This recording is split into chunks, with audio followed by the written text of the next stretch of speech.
Afternoon, members of the press, the public, central staff, Legit TV. I am Senator Positive T.A. Nelson. Standing behind me are my colleagues. I will introduce them to you. Senator Janet Millin Young, Senator Wayne DeGraff, Senator Trigenza Roach, Senator Alicia Chucky Hansen, and myself, Senator Positive T.A. Nelson. Ladies and gentlemen, we represent the Minority Caucus of the 32nd Legislature. I want to welcome you to this press conference called for the specific reason of introducing us to the public and speaking on some current day events. But before we go much further, I would like for you to join me in prayer as we humble ourselves, please. We prefer to stand. Let us pray. Our dear God and Heavenly Father, we thank you for life. We thank you for love. We ask for wisdom and understanding that we may live our lives in a way pleasing and suitable to you. Dear God, you know the troubles of the world and the Virgin Islands. You know we've just taken a new president over the United States of America. Dear God, you know we have a presiding officer over this 32nd legislature. You know our financial situation here, dear God, and we ask that you search our hearts, you search our minds, and you give us the right information and the courage to do what is right in your eyes, dear God. We ask as this formation has taken place that you continue to guide us and involve yourself in our lives and our decisions as we converse over what is to be done here in the Virgin Islands, dear God. We ask that you soften the hearts of adversaries that we may put our best efforts forward to help the Virgin Islands and set aside our own differences and our own egos. Dear God, we know that our people are depending on us to do what is right. Dear God, the Virgin Islands need us now more than ever before. And we ask that we have bonded ourselves together in this coalition, dear God, that you give us the right tools, dear God, to come forward with the right proposals and the right support, dear God, so that we can have a better quality of life here in the Virgin Islands. Dear God, we thank you for this day. We thank you for January 20th, 2017, dear God, and us having the ability to sit down and talk and to really organize ourselves to do the people's business, dear God, to be the voice of the public, dear God. And we ask that as we sit with our colleagues in the Majority Caucus and even with the executive branch, dear God, we ask that you intercede on the people's behalf so that your will will be done through us. Again, we thank you for all you have brought us to, for what you've brought us through, and where we're going, dear God. We ask for your continued guidance and protection in all that we do. Let us all say, amen. I thank you. This time, we will now please remain standing for the national anthem. It's going to be sung by Ms. Verna Rogers Wiltshire. And can I get a little more volume on this mic, please? A pleasant good afternoon, everyone. Oh, say, can you see by the dawn's early light what so proudly we hailed at the light twilight's last gleaming, whose broad stripes and bright stars through the perilous fight o'er the ramparts we watched were so gallantly streaming, and the rockets red glare, a bomb burst in midair, gave proof through the night that our flag was still there.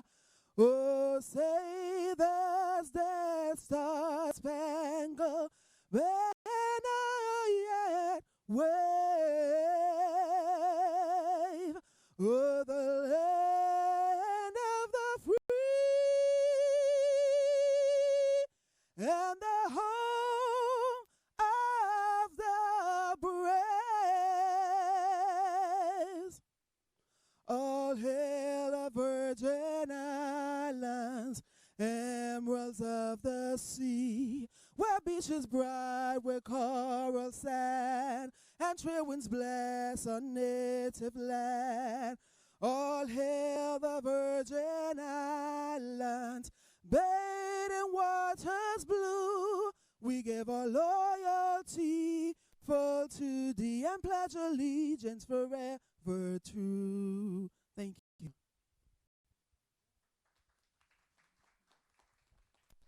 I would like for you to remain standing and join us, please, as we sing the Black National Anthem. I'm no singer, so please help me along. Lift every voice and sing, till the heaven rings, rings with the harmony of liberty. Let us rejoice and rise high as the listening sky. Let it resound loud as the rolling sea. Sing a song full of the faith that the dark past has taught us. Sing a song full of the hope that the present has brought us. Facing the rising sun, Lord of the day begun. Let us march on till victory is won. Thank you very much. Give yourself a warm round of applause. Thank you, colleagues. You may be seated, and you may be seated. Again, greetings to everybody. Good afternoon to you. I sincerely would like to thank Legit TV. I would like to thank the media here in the territory. I would like to thank the central staff of the legislature, the public, and of course, God. People of the territory. Assembled here today is a diverse group of individuals, varied backgrounds, who have our own individual strengths, but have decided that we agree that there is strength in numbers. We are confident in ourselves, but we are even more confident that united to be the people's voice in this 32nd legislature, we can accomplish more. So thus, we've met, and this body have bestowed the honor on me as their minority leader. I do promise to serve with distinction and dignity, a service which we can be proud of. I want to make it clear that we have not organized ourselves merely to be an opposition to the majority. We have organized ourselves to offer proposals, to keep accountability, to keep our feet pressed to the fire, because our territory deserves leadership and we deserve it now.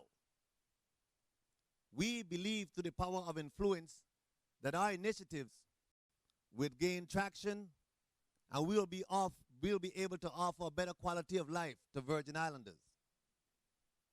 Again, I am very humble and proud that this group has chosen me. I'm very humble and proud to be working with this group. As you know, we've been on different sides of the aisles. And many may ask the question, how can we? And there's a statement that politics makes strange bedfellows, but we are not bedfellows. We are colleagues united for strength. We are colleagues united with a sense of purpose to do the people's business. We have seen where leadership of this territory has sort of been distracted, deviated from where we believe we should be going. And I believe, and I sincerely do believe, that this group,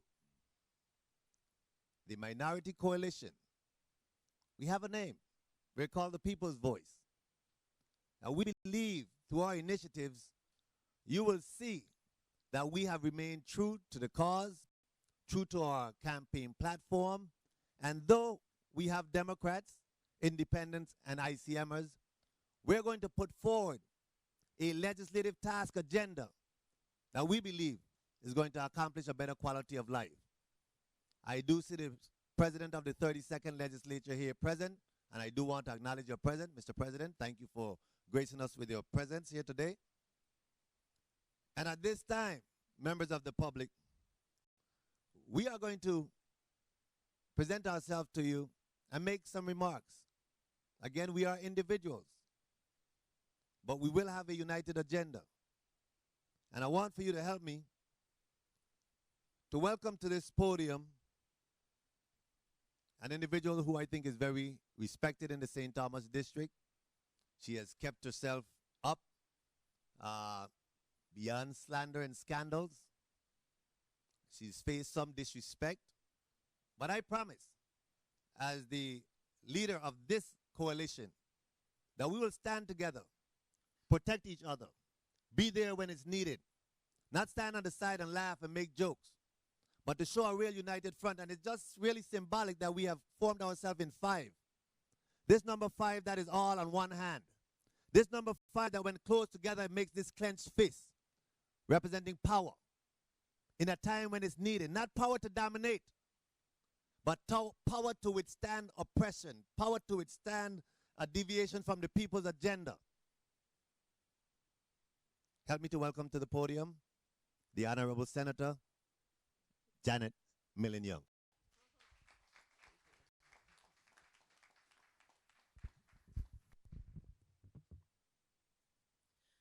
Good afternoon, all, my colleagues, Mr. President. And I want to especially welcome the presence here of the leadership of the Democratic Party. Welcome, even all the way to St. John. First of all, folks, I want to thank the Minority Coalition members for inviting me to be part of their caucus. And now it's our caucus. I'm pleased to be among a diverse group, seasoned group of individuals, as our new leader has said, who have come together for a common purpose to represent and serve the people who elected us. Truthfully, I know the question is popping out there, was she left out of the majority? So I want to be truthful and let you know that I was not. I made a conscious decision not to be a member of the majority for many reasons that I will not go into today. There's no reason, because today the priority is our fiscal affairs of the Virgin Islands. Where we find ourselves today financially, I saw coming. I did my duty to speak against many of the policy decisions that have brought us to this point ever since I was sworn into office the first time. But don't get it twisted. I am still a proud Democrat. I remain with my affiliation locally because I believe in the Democratic Party's philosophies. And while the majority is a Democratic, I still join with my brothers and sisters of the Democratic Party here locally and especially in the nation. Because I've made many friends and have met many colleagues, and some of the work that I do here in the Virgin Islands reflects some of the things that I've learned from them, from our colleagues nationwide. Our issues here in the territory are poor cash flow and operational management. That's no secret. But I think today is a good day, and we should look at it in a positive way. I believe that not all is lost because I will say that I am an eternal optimist, and I know that if there's a real change coming, it's got to be because people go from thinking about what we can do for the few and what we really can do for the masses. And then we can turn this ship around. I look forward to working with all of my colleagues in this institution, regardless of the side of the aisle. I look forward to, don't be surprised, I look forward to working with the executive branch. You want me to hold it? I'm almost to the end. I hope everybody heard me. That yes, I look forward to working with the executive branch. Just last week in one of those meetings that they called, well, we won't go there. I heard the governor say something really interesting. He said, we can't just continue to borrow to cover operations. Well, I've been saying that for a long time. But it's good, because if he's changing his tune, I would like to take a little credit to change his mindset around a bit. My fellow Virgin Islanders, you have had my back, and be certain that I got yours. Thank you. Again, the Honorable Senator Janet Millin Young. The next individual in our coalition, I'm very pleased to be working with. He might be a new senator, but he's been around government for some time. He understands service and retired respectfully as an honorable officer of the Virgin Islands Police Department. Members of the public and the media, help me to welcome my colleague of this People's Voice Minority Coalition, the Honorable Senator Dwayne. I'm getting better. Hold on. You didn't hear the D, see I was yanking. Dwayne, okay. Dwayne DeGraff. Good afternoon, Mr. Minority Leader, Senate President. I have to make sure we planned that, for him to say Wayne, he could say. So it worked well. Thank you very much. I know I probably seem to be the oddball out, but I don't really think I am. I have 11 days of being a senator, so I think it counts for something. What I was looking for as a new person coming in was to work with the Democratic Party, ICM Party, Independents. We all work together. Unfortunately, how the process is, there's a majority and a minority. And I've seen some issues happening and taking place where I had choices. Stay as the oddball out, and do my own thing. And hey, hopefully I get reelected. But I didn't want that because I wouldn't be effectively serving the people who put me here. I didn't put myself here. You in the audience put me here. And I was happy for that. I'm proud of that. So I think to best be effective is to become a part of a coalition. I stated my opposition to, if the majority said yes, we would say no. I didn't want that. If they have good points, we support. If they have points we don't agree with, we'll agree to disagree. That was what I wanted. And the coalition assured me that that is what we will do. And so, hey, I joined on. I wasn't coerced. Ain't gonna happen. I willingly chose to be a part of these veteran senators here who have served our community, who you have elected and took the chance on them. I am a part of this by no coercion. I would like to say you have my full support. Yes, Positive, Nelson, Chucky Hansen, Janet Millin Young, and Senator Roach are all fine senators. And I'm sure they'll be fine senators for a long time, and I hope to be right there with them. So thank you very much.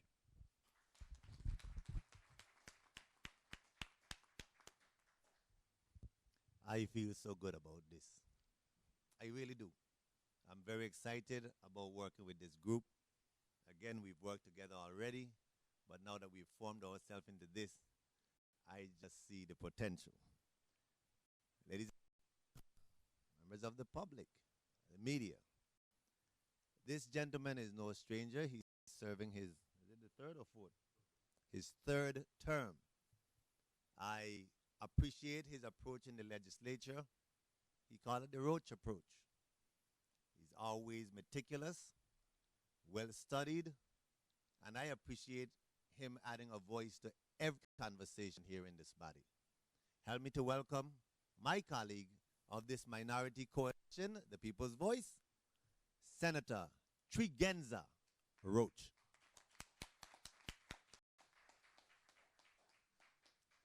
Thank you, Mr. Minority Leader. Good afternoon to everyone present. Good afternoon, Mr. President. Good afternoon to my colleagues who will now comprise the Minority Coalition Caucus of the 32nd Legislature. And thank you also very much for being here with us this afternoon. In 2012, I was first elected to the legislature, and I was re-elected in 2014.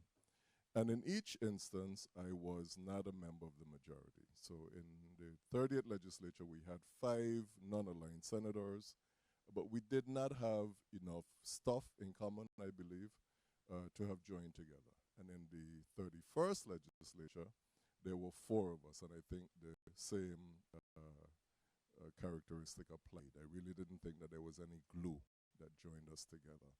So I'm very pleased that members of the Democratic Party, the Independent Citizens Movement, and independent senators have come together to form this Minority Caucus. And I just wanted to share with you why I thought it important to become a part of this body in now my 3rd term, where in the 2 previous legislatures I have been unaligned.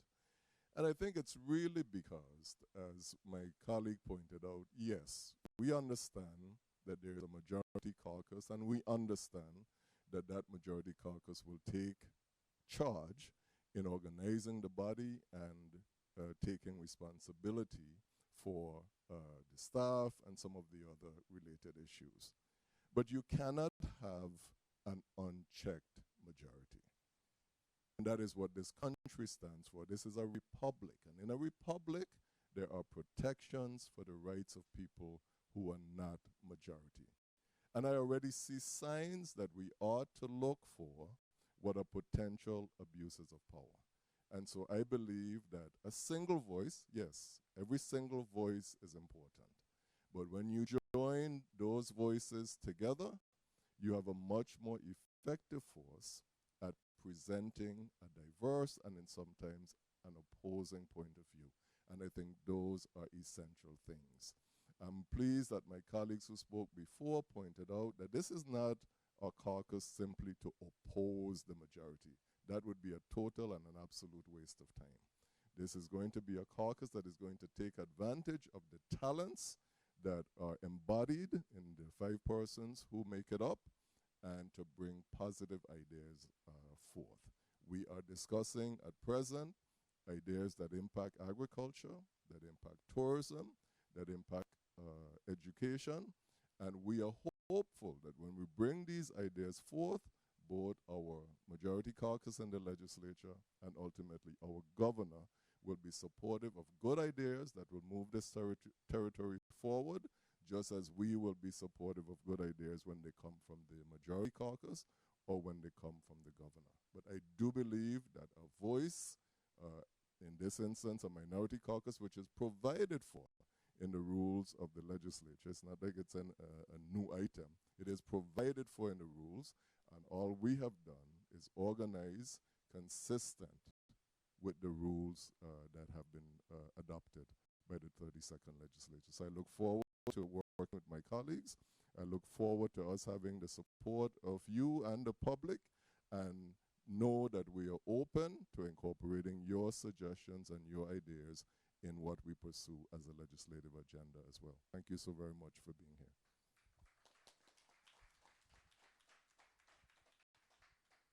The Roach approach. Ladies and gentlemen, members of the public media, I have seen this person in politics for quite some time. We've served in the legislature before, but never as a united team. As a matter of fact, I think we perhaps share much of the same constituency. And this 32nd legislature is going to be very interesting to me because I get a chance to work side by side with her. And you have to, no matter what you want to say about Chucky, you have to respect 22 years.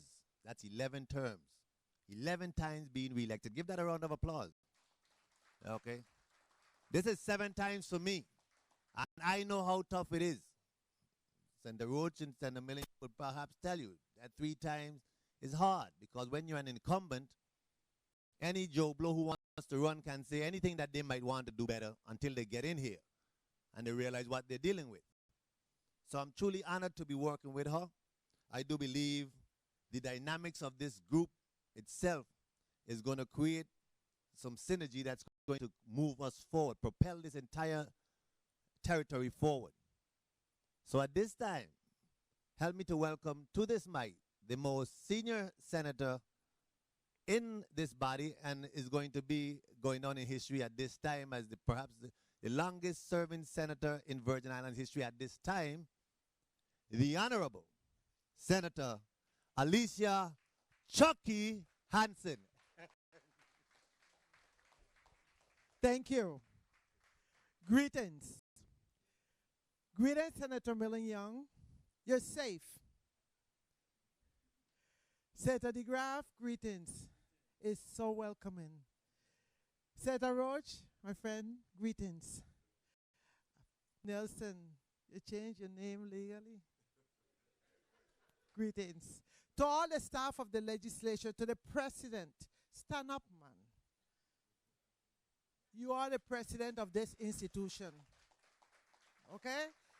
Greetings to you, the members of the press, and visitors, and those of you listening to us from home in your cars, wherever. The Virgin Islands presently is in crisis. The government of the Virgin Islands and its leaders have a responsibility to move our people from oppression, from pain to joy, to a better way of living. People depend on us. They depend on us to help them. They depend on us to just serve ourselves and forget them. And we must start by remembering where we came from. We must begin by remembering there was a time, I ain't speaking for you all, I'm speaking for myself, where our power would get cut off. There were times when we threw ajo on the fire. You know what's ajo? Garlic. To make the neighbors believe we got a big pot cooking. Because they will smell it. They say, you're cooking. You ain't got nothing cooking. Okay, you ain't had money for that food, for that big pot on a Sunday. And I say this because I would like the whole legislature to be conscious that there was one time, I know none of us here in this body that was born with a silver gold spoon in our mouth. It was one time that something that we all should remember happened in our lives. When we do that, you can communicate with your people and understand their plight. If we forget from whence we came from, then we could act like people are not in pain. We can act like $1 more ain't mean nothing.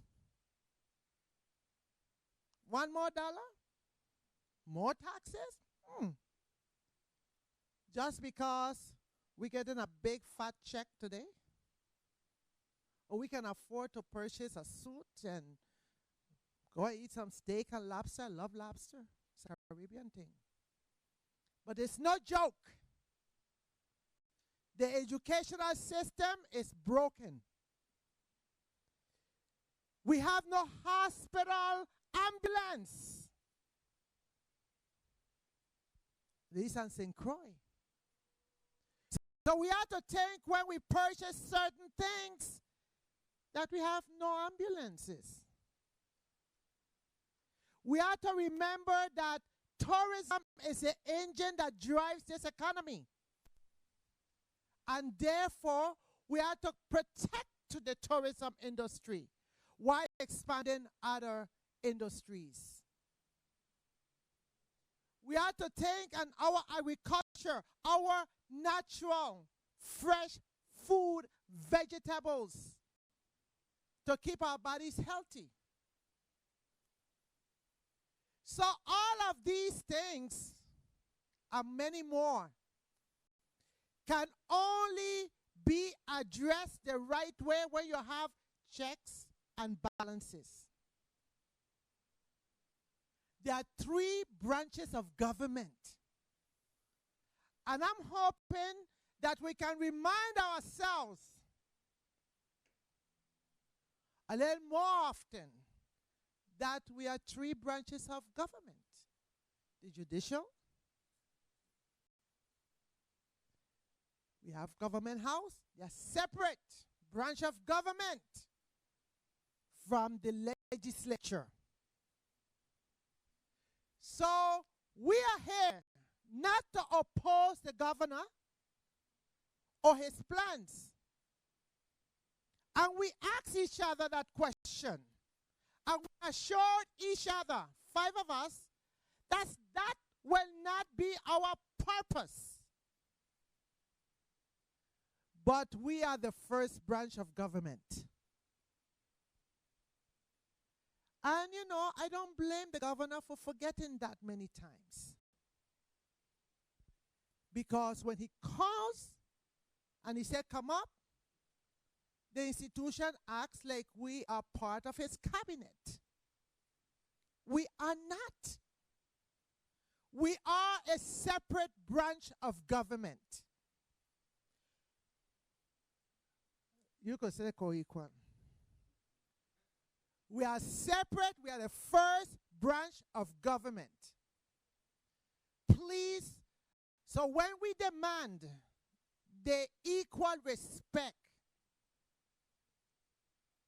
I want you all to understand.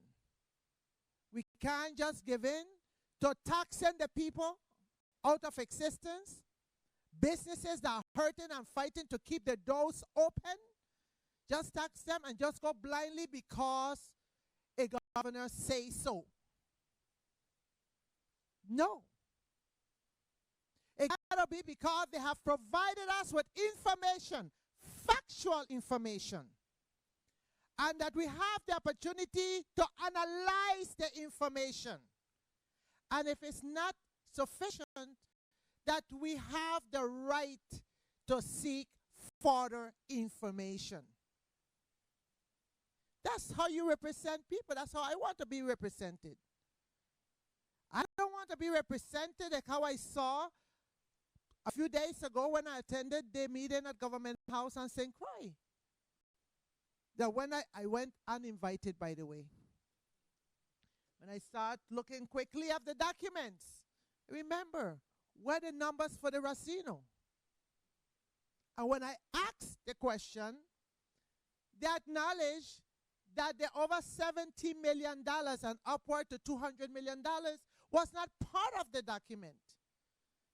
So why are we discussing a projection on why we need to increase taxes when you omit the numbers to reflect a worse picture? Maybe that's why I was not invited, because I'll pick up on those things. Not only pick up on it, but speak up on it. This institution must have 15 members. 15, not 14. It is required to have 15 members. And this institution leadership must make a decision. Must make a decision.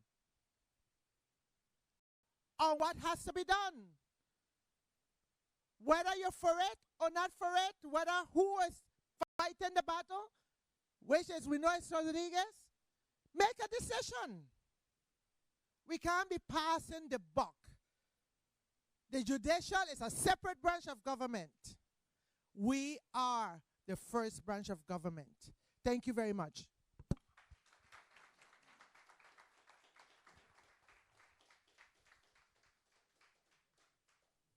I would like to acknowledge the presence of the mother of one of our members, Miss Millin.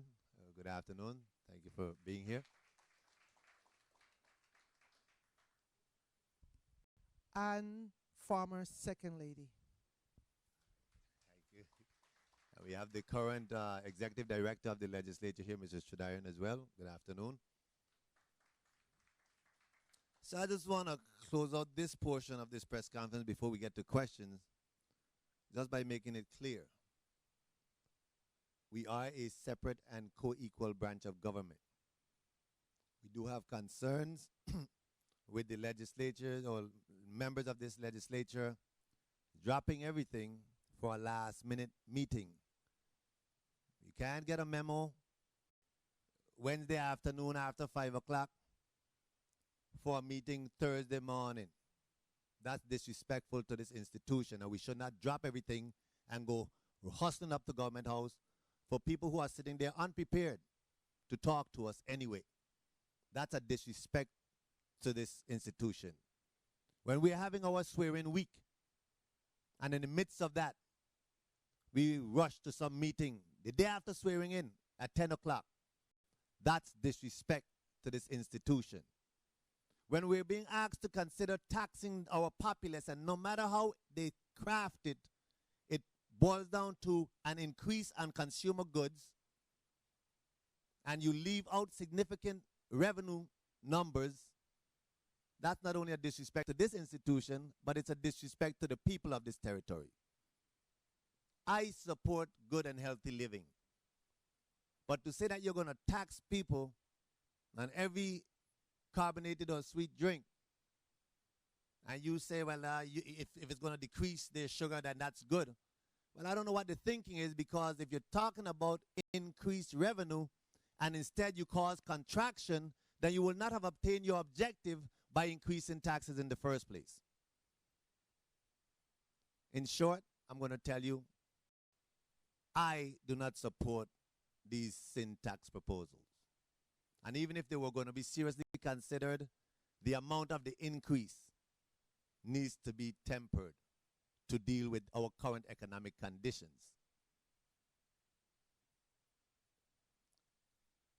I want to make it clear on behalf of this caucus, this coalition, and let's just get the name right. It's a minority coalition. Okay? The People's Voice Minority Coalition. We understand that there's been public statements made that the members of the legislature met regarding a response to the complaint filed by the Senator-elect Rodriguez. We were not part of any such discussion, so we are putting a disclaimer that we weren't part of that discourse when it occurred.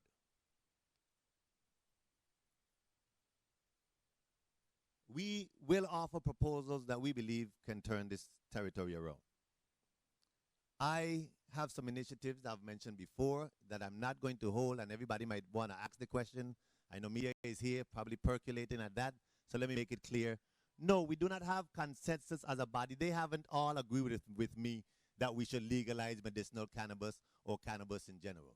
No, we don't have consensus on that as yet. So what we're saying is this: though we are a coalition, and Senator Roach is already on board, and I thank him. I'm saying that to make clear that we are not here just toting the line, going along with everything, each initiative each of us have. But we are willing to sit down and have discussion, and with proper facts presented, we are going to influence each other. That's what we do. That's what we should be afforded an opportunity to do as a coalition, and we are not going to get upset with each other when a vote is in dissension from what maybe one of the members want. We feel like we are mature enough to operate in this manner, and we want you, the people, to hold us accountable to this. Regarding a counter proposal, I have to put this out there. You know I suggest that we legalize cannabis. You've also heard of the infrastructure reconstruction plan, which had we moved a little earlier, it would have been easier and more affordable to pursue, but we still ought to do it. The reason for our Fitch down rating is because the current 5-year plan does not give these individuals the confidence that it can work. And the less confidence they have in our situation, the lower our ratings go. It's no magic trick. Every time you apply for a loan as a person and you go to the bank, when you're denied a loan, you know it impacts your credit rating negatively. That's because the bank has told you have applied for money and we don't believe that you can pay it back based on your economic conditions, your financial conditions. And that's what they've told the Virgin Islands. And we've heard proposals about cuts. And government may need to cut. But let me be very clear. We all know for way too long that this government hires individuals who don't perform a daily task or daily service, are well paid, utilize cars, phones, etc. And all those things are cost. Even this current administration has stated that they have retained 6 engineering firms to look over our historic government buildings to suggest refurbishing of those buildings. It's a nice idea. But at this time, in these economic conditions, we have to prioritize. And we all know to retain 6 engineering firms come with a cost. And whatever they're going to propose, we don't have the money to do right now. So we're going to bring things in real perspective. Not necessarily to oppose, but the governor can't just say what he wants to our public, and you're supposed to feed it, be fed it, swallow it, and walk down the road like it's okay dandy do that. Somebody has to stand up and tell the emperor, you are not clothed in the finest cloth. You're naked. Somebody has to be courageous enough to do that. And again, I am not here to fight the governor, and everything I say, don't hold the minority coalition hostage for. But I'm going to represent this group. And when we speak and we come up with a position from this coalition, we plan to convey that to you. We intend to have quarterly meetings in each island, on each island. It's 1 per quarter. We plan to avail ourselves to you, the public, to the media, in an organized way. Our agenda is going to include economic development, education and youth, infrastructure, public safety, and tax relief. And you will see specific legislative initiatives to pursue such. Again, members of this coalition, I want to thank you for your confidence in selecting me as the coalition leader. Mr. President, we vow to serve this body which we've been elected to do.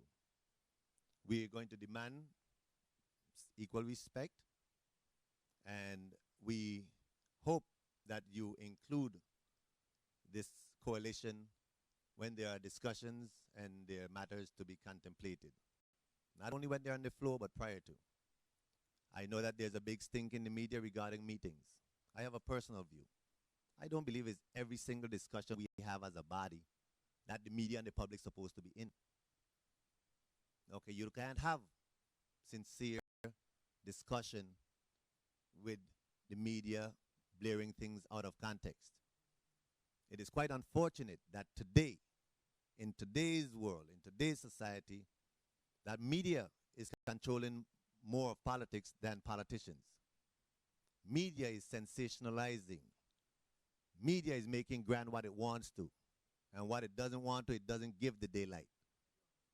And we have to be grateful. Okay. At this point, I'm hearing my coach in the back. We are going to open the floor for questions. If you have questions specifically for any member of the coalition or general questions, we will respond to them. We want to thank you for your attendance here, and we are open for questions at this time.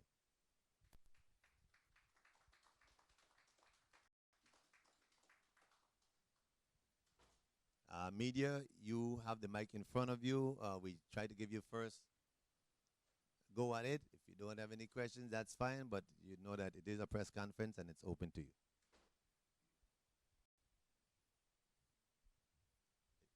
Is the mic on? It should be on.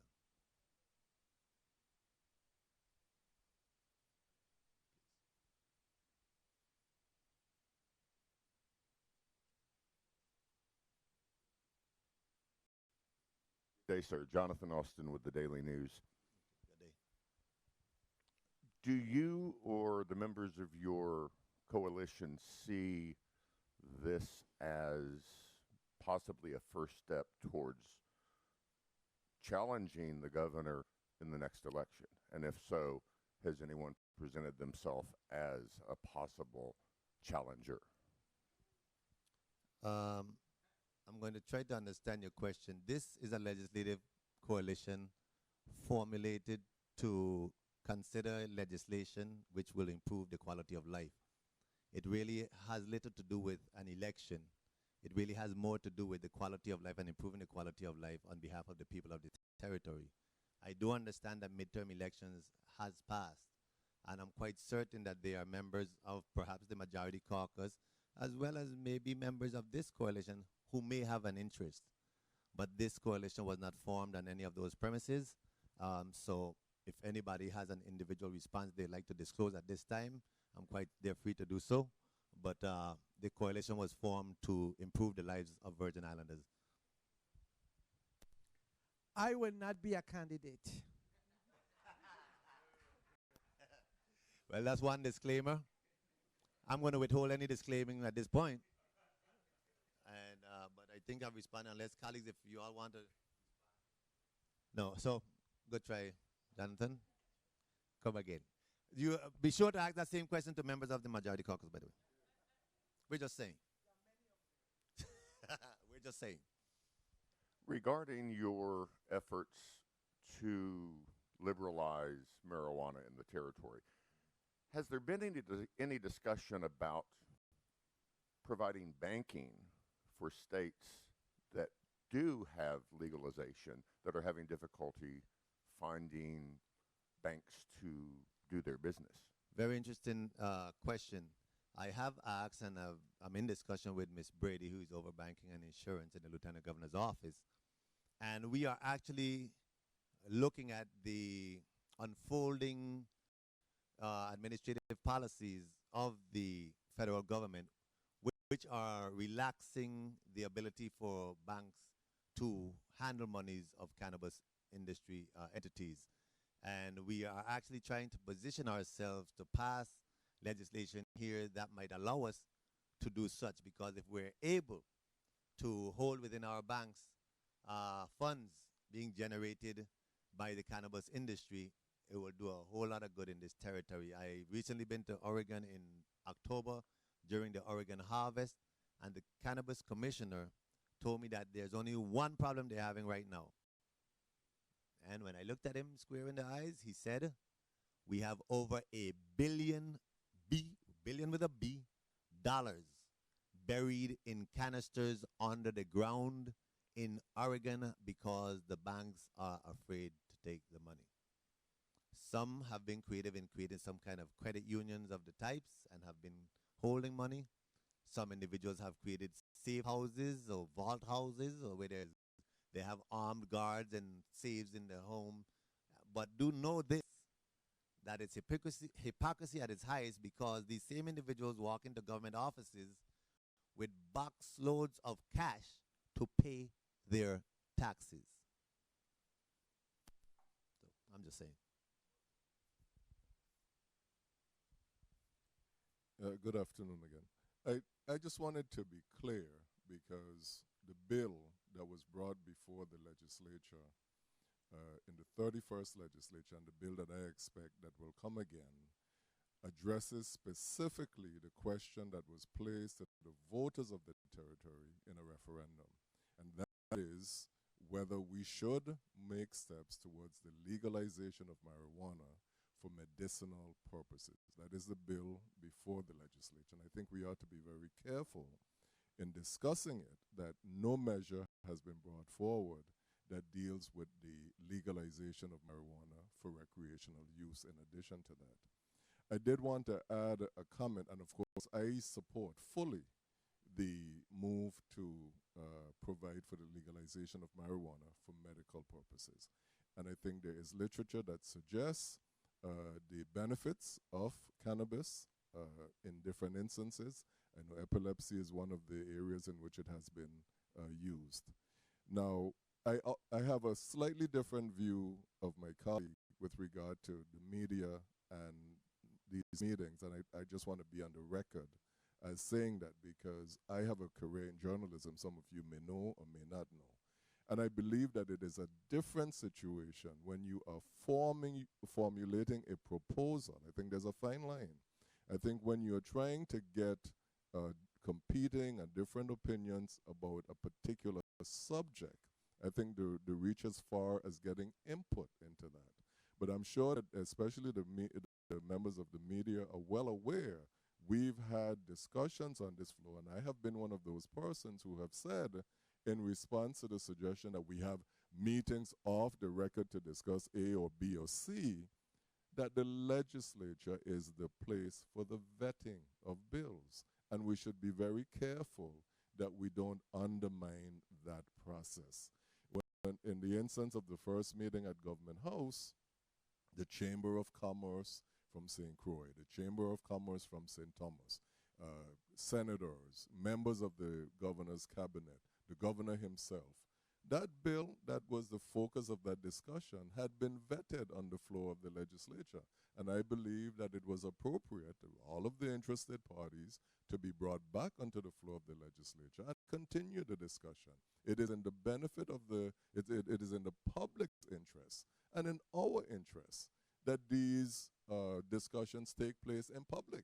Because if you have 10 senators go to a meeting with the governor and then we come out, it's almost, you're almost left with a conclusion that when the bill comes, those 10 people are going to support it. And the discussion about how people arrive at their positions and the issues that they think are important with regard to any public issue should be in the public domain. And I feel very strongly about that, and I wanted to put that on the record. Thank you. Thank you, Senator Roach. Good point, well made. Any other questions? You're having your day, aren't you?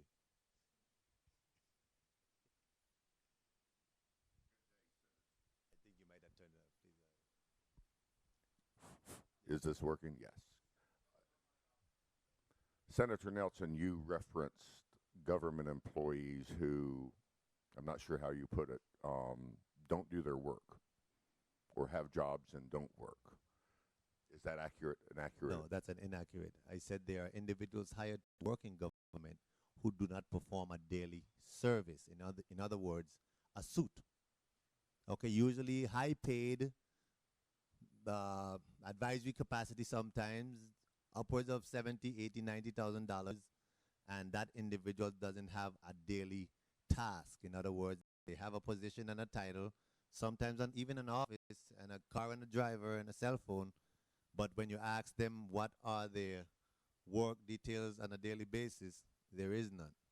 So the point I was making is, before you go cutting service level individuals, nurses, teachers, firemen, police, cut like most corporations do, cut the suits. We have layers and layers of administrative personnel, exempt employees, hired one administration after the next, sometimes make an agreement to keep on previous administration's employees, as they move forward. And I think that we really need to limit and protect a governor from himself or herself by capping how many exempt employees and individuals can have. But just to correct you, the statement wasn't that they may have employees who don't work, but that wasn't my statement. My statement was that they're suits hired with no daily service tasks to be completed. Would you welcome a light being shined on identifying the number of government workers who are direct relatives of elected officials? That's in a small community as ours, you're going to find many individuals. What I suggest that we do, like any responsible administrator will do, our biggest cost to government is personnel costs. And it's about time, instead of just cutting here, there, and decreasing salaries and doing all these crazy things, that you actually do a workforce audit. And you will determine then, because there are some agencies, believe it or not, which are oversaturated with employees. There are some agencies who need employees. So you may not hire new people, but you'll redistribute some of this workforce and sometimes cross-train, retrain, and put them and supplement agencies that need personnel, because we have to face the fact that if you cut all these people off of the payroll, you will also continue to cause a more immediate crash of the GERS. So I also suggest take some of these people off of contracts and put them on payroll and cut all that extra fluff, because the purpose of giving them contracts and sometimes allow them to be paid above the pay scale in certain areas. So we just need to be honest with our government, and I think it starts with an honest assessment of the workforce so that we can kind of right fit the government and redistribute some employees so that we can have optimum efficiency in our performance, at the same time not necessarily increasing costs. You got all of that? Okay, good. I know you media sometimes just want the sweet stuff, but I'm telling you practical approaches to fixing our fiscal conditions, because they are reoccurring costs. Borrowing to pay bills is not a smart choice. You need to, if you're going to borrow, you should borrow to stimulate, or you should borrow to invest in an infrastructure like our power utility, so that our overall cost for utility is less. With lower costs in utilities, then businesses might stay open. Another here good suggestion. We need to decrease the gross receipts back down to 4%.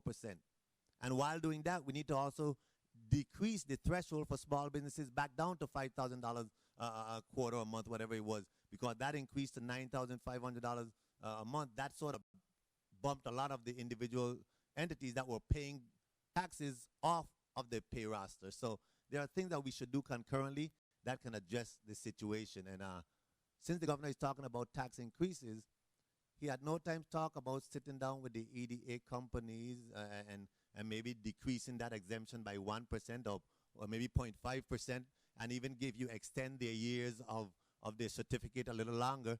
That way we'll get some money up now. There are so many ways we can go, is what I'm trying to tell you. But to just throw it all on the people, throw it all on the pocket of the populace, which is already overtaxed, overburdened, is injustice.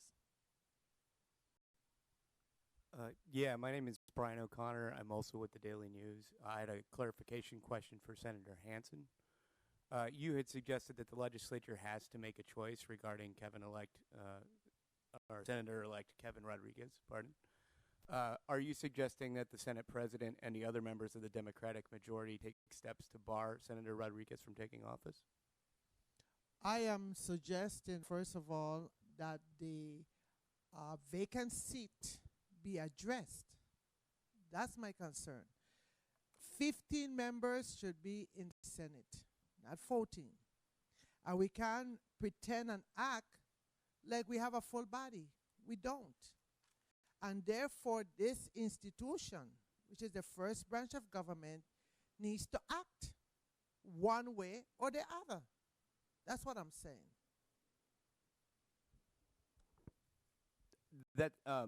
But specifically, you're not suggesting that the legislature should specifically exclude based on the residency concerns. Exclude? Yeah.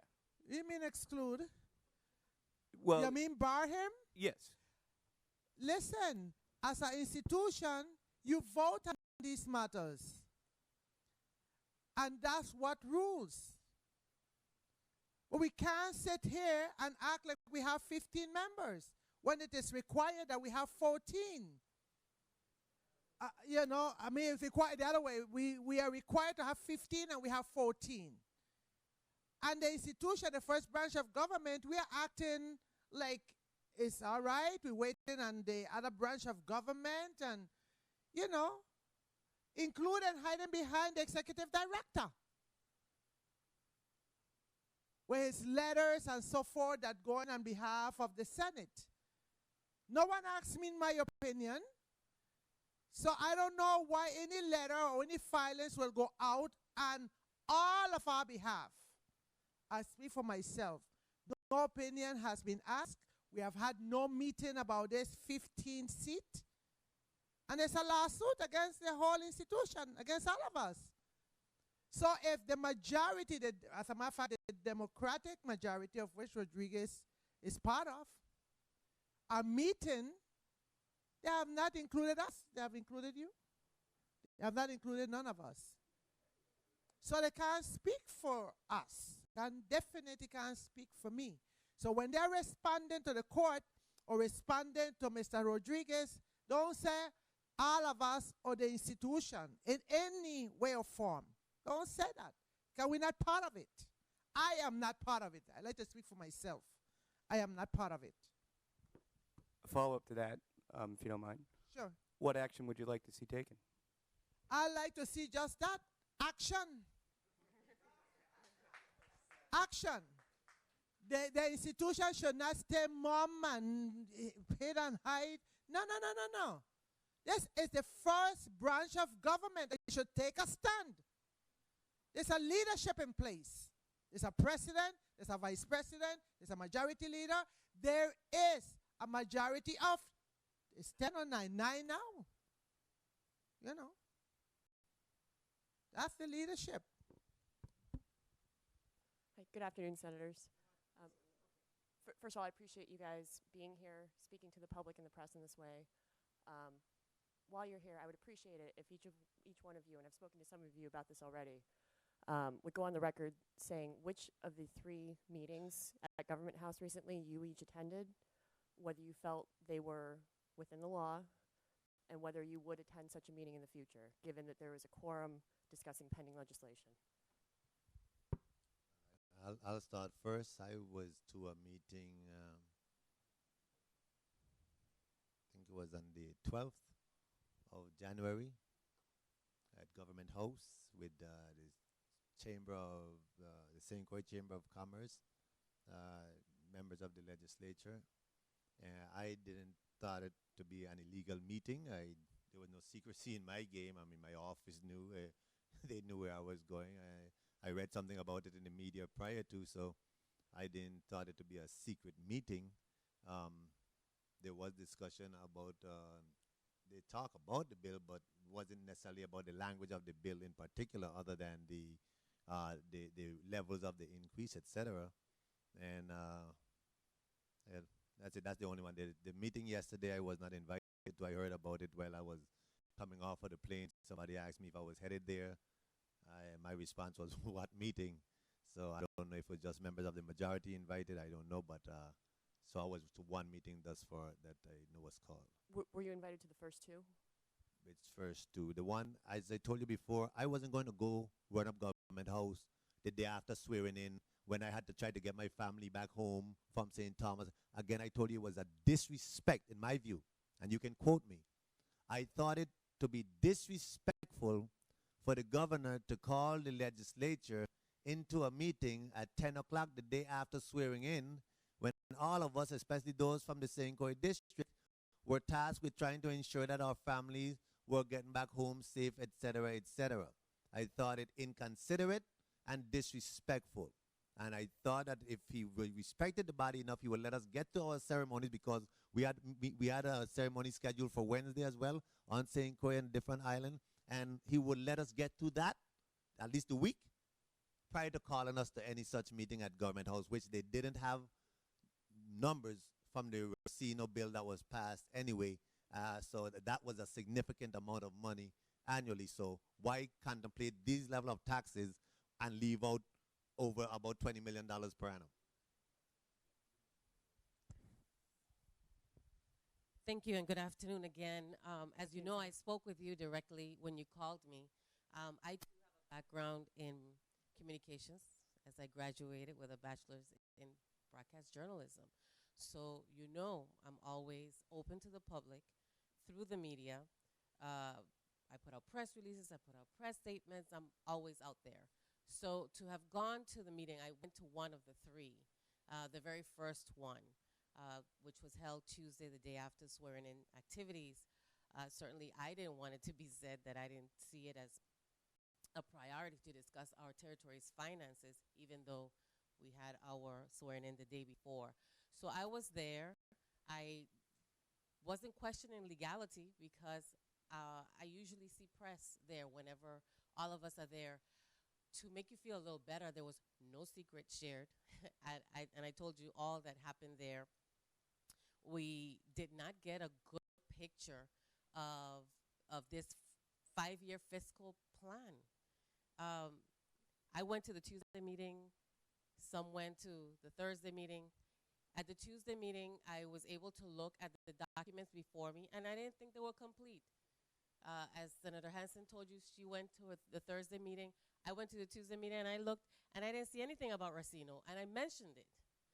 And the response that I received was not satisfactory. We rushed, so we didn't have the information. Well, to put it in perspective, this document has been around since September. They reviewed it and updated it in December. You rushed us to Government House in January, and you still were not ready. The numbers presented there were overly ambitious, especially when it comes to economic growth through the EDC program. You haven't done your work up to now, and you think that in the next 5, 10 years you're going to grow the way they said. Those numbers were not good. I just didn't believe them. And then they were lacking when it came to Lime Tree Bay. I really was raked through the coals on that one. I was totally against it. Well, they got $220 million. 20 off the top went to administrative costs. And the other $200 million went to everything they wanted to do because it didn't even come through the legislature. And I did not even see that reported. The legislature had nothing to do with it. And so, yes, I was part of that majority that pushed back. Well, I pushed back, the majority didn't. So you're starting to see some of the reasons why it just couldn't be it for me, okay? So I am going to make myself present wherever I can. That's the only meeting that I was able to make. I didn't even know about the Thursday meeting, which was yesterday, until I read it in your newspaper. And so you had to have known Wednesday evening, and I found out Thursday morning, and then I got the memo. I got it late. And like some of my colleagues have already stated, total disrespect.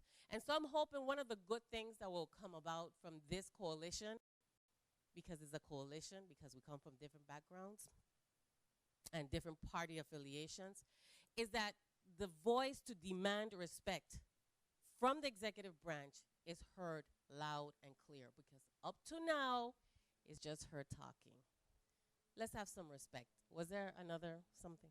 Just would you attend such a meeting in the future if there was a quorum discussing pending legislation? I think one of the distinctions that has to be very clear is that there was a bill on the agenda, and this is where bills are vetted.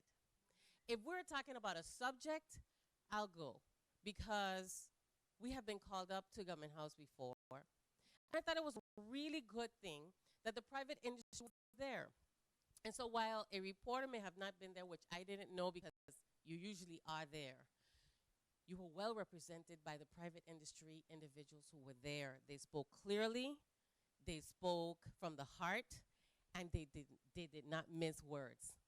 Governor, if you want us to pay more, show some austerity. Show like you know there is a problem, because up to now, we cannot see it. You living good, the rest of people hungry. We speak to people every day, my colleagues will tell you, crying, they can't make it. But you living good and your people are living good. Totally unacceptable. Thank you. And just to remind the senators, I mean, not only was the press kept out of these meetings, but the public as well. So just if you want to comment on the ability of the public was also barred from attending these meetings. Exactly. So I didn't know that was happening, and so a lot of business owners that would have liked to weigh in were you not have my given you an have my cell opportunity. number. I do. Yeah. You have my cell number. You have my cell number. All of you have my cell number. You would have texted me. I'd have said, "Excuse me, Governor, I vote to let the press in." Next time. Appreciate that. Yes, thank you for the question. Just coming from the executive branch, I really was under the impression. I received a phone call. You have to come to Government House or meeting. I really thought it was a meeting for me and the governor, and he was going to try to convince me to vote for his bill. That's what I thought. When I got there were senators present, and there was individuals from the private sector. To me, that is the public. So who is senator? The press is, the private sector is the public to me. So I sat, I listened, but having been there for the 31st legislature where the bill was originated, for me, you have to explain everything to me. And even if I know, you got to convince me that I didn't know what I didn't know. So I wasn't prepared, if anything, because, again, they should be brought here to the legislature for us to vet any bills, and then we make a decision. So that was my stance on it. So I was aware of the Tuesday and the Thursday meeting, but in terms of being just sworn in, and I thought really it was a pitch for, were you the new senator in? Let me talk to you on the side and see what you could do. That was my impression. When I saw the other senators, and then to see the press, not the press, but to see the public there. The private sector is the public. I mean, in my mind, if the private sector isn't the public, then I'm missing something. But the private sector, in my mind, and still is the public. If the press wasn't involved, I don't know who the new press personnel are now. When I was deputy chief, I knew who you were offhand, but I don't know some of the new faces, so I wasn't aware in that aspect.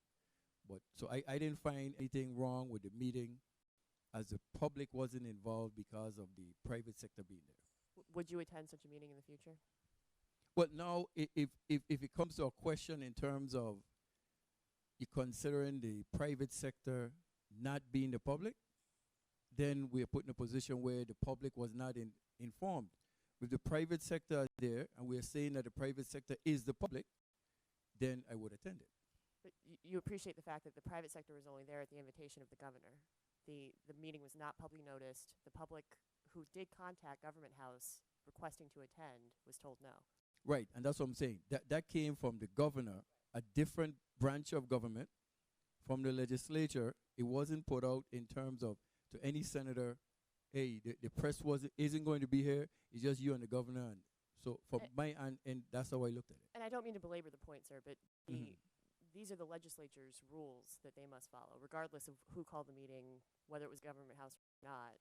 And I agree. So given that the law is specific to the legislature and requires that with a quorum present discussing pending legislation, the meeting be publicly noticed and open to anyone who wants to attend, given those parameters, which if you disagree, by all means. No, I agree to what the laws are, but I'm just saying, So is the press, is the private sector not the public? That's what I'm trying to get straight. According to you, is the private sector the public or not?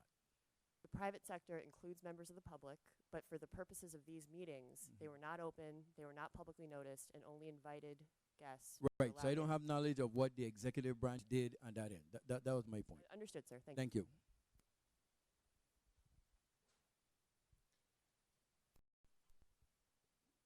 I was invited to the two meetings that we had in January. I think what was it, the 12th? 10th and the 12th, by phone call. I did receive a phone call inviting me to those meetings, and I deliberated about going. One, because I did think that further vetting of the bill should take place here, and ultimately I decided not to attend the meetings. The third meeting, which was yesterday, I got the first notice of that from Senator Sanis when we were speaking in the hallway.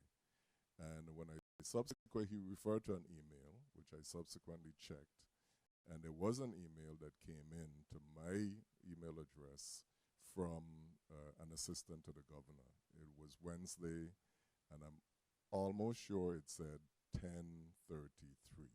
It could be 10:38, but I think it was at about that, for the meeting at 1 o'clock the next day, Thursday. And one of the reasons why I chose not to attend the meetings, I haven't attended any of them. So one of the reasons why I chose not to attend that meeting is one, again, not having enough preparation. I mean, it's 10, if we give him credit for sending it out at 10 something Wednesday morning, it's for 1 p.m. the next day. That's one. But the core of my reason for not going has to do with the State of the Territory address. Because by law, when we are sworn in, the governor is to present the State of the Territory address at the first session of the legislature, which is that day. Now, the Senate agreed to postpone it, again, not us, but to postpone it to the 23rd, right? And now the governor has asked for it to be postponed to the 30th. And so it was my thought that all of these matters that were being discussed, especially including the bond rating, all impact the state of the territory. And why are we spending time discussing it privately when it should be the substance of the statement that you're supposed to present to the public in any event? And so my thought was press conferences, meetings, etc., put the emphasis on getting the state of the territory together, that public message, and putting it out for everybody to discuss it. Now, I don't want to appear holier than thou because with the prior administration, Governor DeYoung would ask senators to come to the to Government House to discuss issues. We went to Government House, for instance, to discuss the proposed sale of the Hovenza refinery when that first came up, and the agreement, the proposed agreement, was the subject of that conversation. Off my head, at the top of my head, I can't really recall. I've gone to meetings with Governor Mapp to discuss the fiscal situation in general. I don't have a recollection whether there have been specific bills that we could be accused of vetting. The most recent meeting that I attended in the 31st legislature was where we had a discussion because Senator Millin Young has a proposal on tax relief. I have one on tax relief. The Lieutenant Governor's office wanted to weigh in on their submission of a bill, and so we had a meeting and we discussed those ideas. But I do firmly believe that there should be, for vetting of bills in public, I think it protects the senators because people know where you stand and people know why you have reached the conclusions that you have. And it serves both our interests and the interests of the public as well. That's my position on it. Thank you, sir. Okay. Thank you for your question. I think I've been very clear my position on that issue. It's what the Organic Act says. And in the very same rules of the 32nd Legislature, it also addresses what is a public meeting. So that's very clear. And within the Organic Act description, as one court case had it, once you meet in the capital, we know the capital is St. Thomas, you can meet under a tree as long as you have to give public notice. And you also have, I think it's 7 days. And you also must let the public become aware of that meeting and make it public. All right? So we may not like it. They're not a meeting that we want public. But that's the law. We can't pick and choose them, right? Thank you to all the senators for your responses and make yourselves available. Thank you for those questions. Do we have any more questions from the media?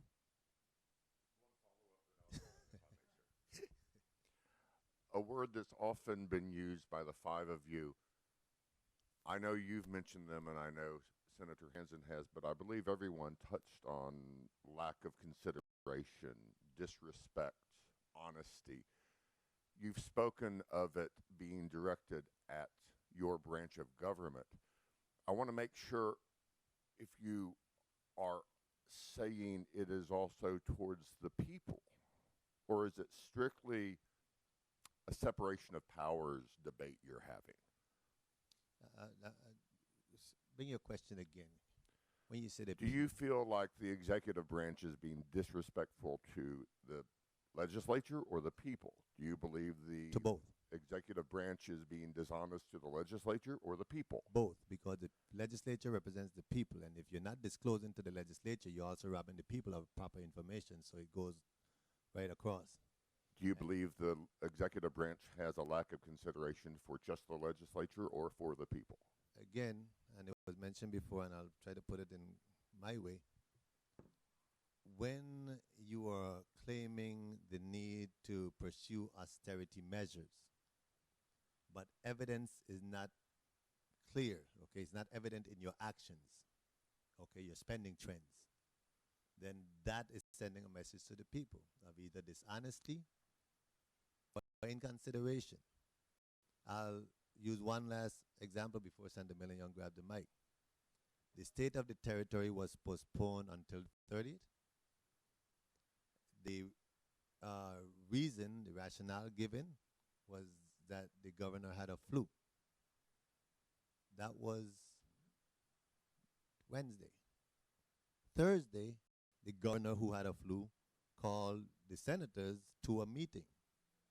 So you're either going to have 6 senators with the flu very soon, or there was some level of dishonesty, because if you're sick, you're sick. Did I make myself clear on that one? You all can see it, so why are you trying to force us to say it? We need the media, and I'm going to hold you to what I heard the outgoing President Obama say. I've heard Denzel Washington say it, that the media is who need to publish the truth. And the media is who can hold us accountable to the public. So that's why we want you there. But when you're there, we don't want you just taking aim and lashing the legislature and determining whether or not you're going to favor this governor or not. The truth is the truth, and put it out there for the public to discern. Period. I've been around long enough where I've seen the media be biased. It's called yellow journalism. And I don't like it either. So I'm going to be very clear when we speak here. Shoot it straight across, because media is about public information. Who it offends, it offends. But when I see you slighting information one way or the other because of whom the media might be in favor of, then you create dissension amongst the entire public. And nobody trusts anybody. They don't trust the media. They don't trust the politicians. They don't trust anybody. So we all have to accept responsibility for what goes on. We're all part of the public. Thank you. I wanted to weigh in on this issue of disrespect because I speak of it often. And we live in a society where things happen in 7 days, people forget it. But it was a year ago when the governor was very disrespectful to me. And in turn, instead of the institution speaking out, the person in the leadership position questioned my character. Well, I came here with my reputation intact, and I intend to do so. I first received a text message from the governor, and he is not a friend, so he wasn't in my contact list on my phone. And when I read the message that he sent to me, which everyone knows the content, even if you moved here yesterday, right, Mr. O'Connor? You know the content of that message. Well, it's become iconic now, and this is what everybody speaks of. But while the institution never spoke out, the Democratic Party, and that's why I can't let go of my party, because the party became united, and people talk about the Democratic Party ad nauseum. It's terrible, it's this, it's that. And when that happened, the Women's Democratic Club on St. Croix and all districts of the Democratic Party came together and spoke out. But even more so, when I thought it was just me, or maybe me as a leader or me as a Democrat, everywhere I went in this community, the women took offense. And so when so many women took offense, then I really had to step it up.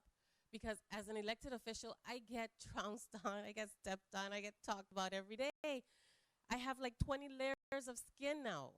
I can deal with it. But when I realized that the women in this community were so hurt by it, I started to act up.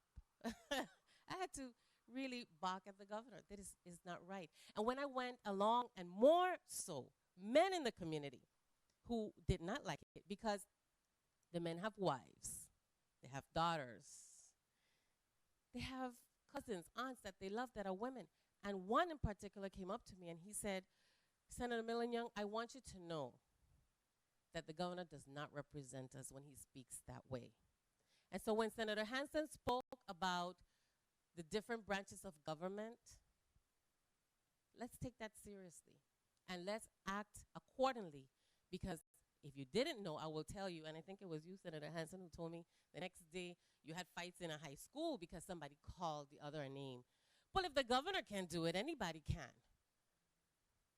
So if we at this level do not respect each other, and things have happened to me, and this, I used to sit right there, things have happened, I took it like a trooper. But when it comes to the people of the Virgin Islands, again, someone, you introduced my mother being here. I didn't even know she was going to be here because she's never here in the chambers unless it's a special occasion. But since she's here, I'll mention that whole diatribe from the governor came because of that. And every day since that day in January, people ask me, so your mother is rich now? Well, let me tell you, they don't even look her way, okay? No, she does not have what my father was entitled to when he was alive. And because he took care of her, he wanted that to be given to her. The governor, as a lieutenant governor, got it. The governor, as a friend of deceased former Lieutenant Governor Judge Julio Brady, he went to battle for former Lieutenant Governor Brady. So Henry Millin didn't do his job? Didn't he serve honorably? So when I defend the people of the Virgin Islands, do not think less of me when I defend my family. Thank you.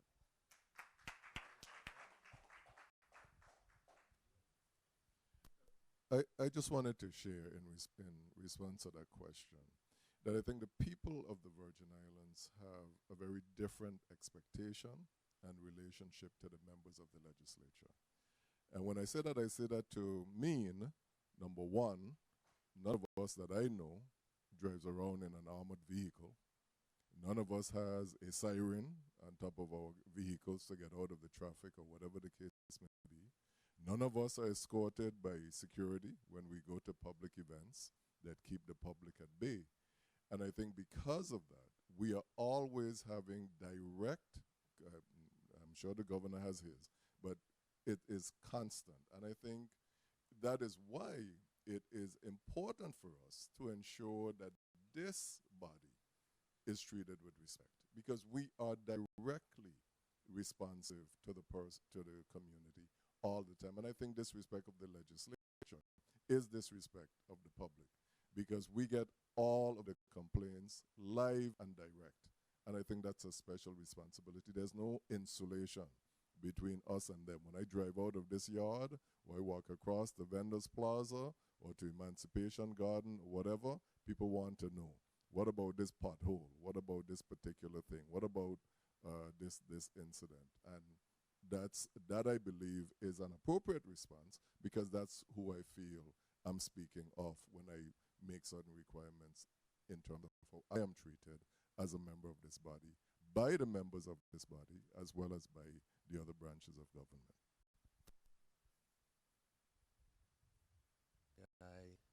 Are there any other burning questions? I think we have extended ourselves fair enough.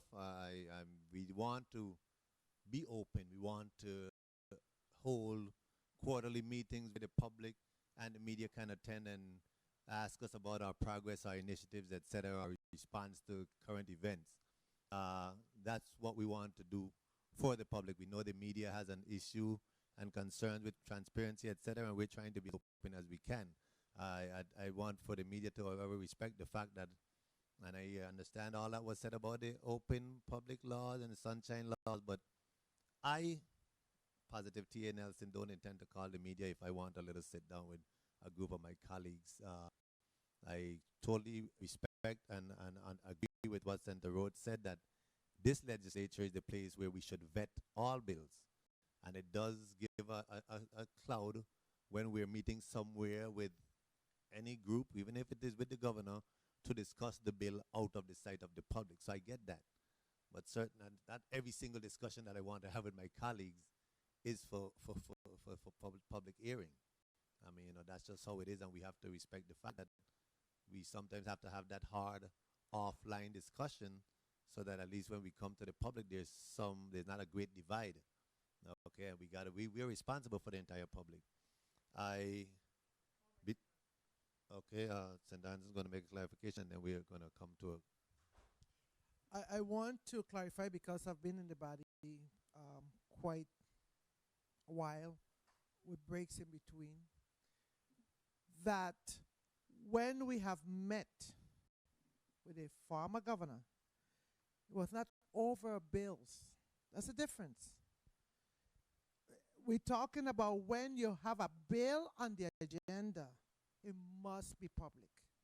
That's a little clarification, a little line there that I wanted to make sure we get it clear. If it's on the agenda, a bill to be discussed, it must and it shall be public. We can go out to lunch and dinner and all kind of thing. It's fine. And as the senators know, that the law does allow for private discussions under certain circumstances. So, absolutely.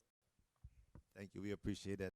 I do want to acknowledge the attendance of a majority member and a legislator, Senator Marvin Blyden. Thank you for being present. So, members of the public, the media, you've heard here today on January 20th, 2017, that 5 senators, namely, and you can stand as I call your name, the Honorable Senator Janet Millin Young, the Honorable Senator DeGraff, the Honorable Senator Trigenza Roach, and the Honorable Senator Alicia Chucky Hansen, and myself, the Honorable Senator Positive T.A. Nelson. We today have formalized and have created here in the 32nd Legislature the People's Voice Minority Coalition. Thank you so much for coming. We look forward to working on your behalf.